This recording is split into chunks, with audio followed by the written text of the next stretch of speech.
Hey everybody, Darryl Slater here with Connor Hughes in Florham Park at the Jets training facility. It's Thursday of Colts week, Monday night game coming up at MetLife Stadium. But a bigger picture topic for today, Darrelle Revis and what is his future with this organization, something we'll be talking about a lot.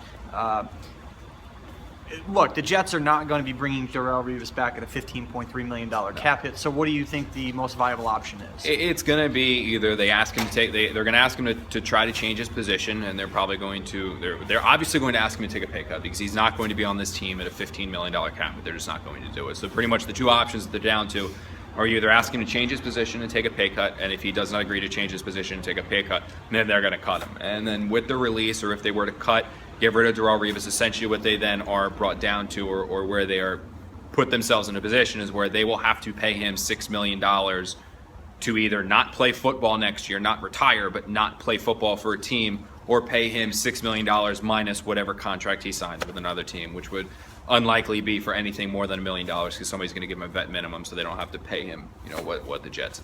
I think the interesting kind of question here is is the position change, because that's sort of the uncertainty. What we do know is, we're not obviously sure what Darrelle Revis will decide to do, and maybe he isn't either, but we do know that Jets surely will ask him to take a pay cut or with the threat of being cut. But the position change to me is an interesting thing, because how do we really even know what Darrelle Revis' potential is as a free safety?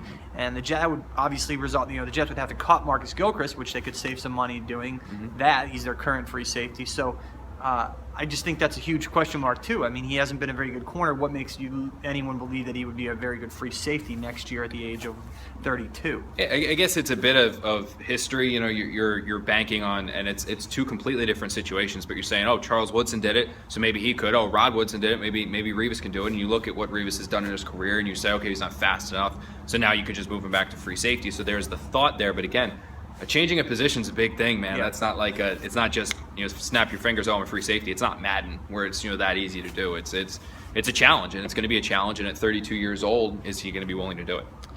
An interesting question going forward, and then we'll see you Monday night when the Jets play the Colts in MetLife Stadium.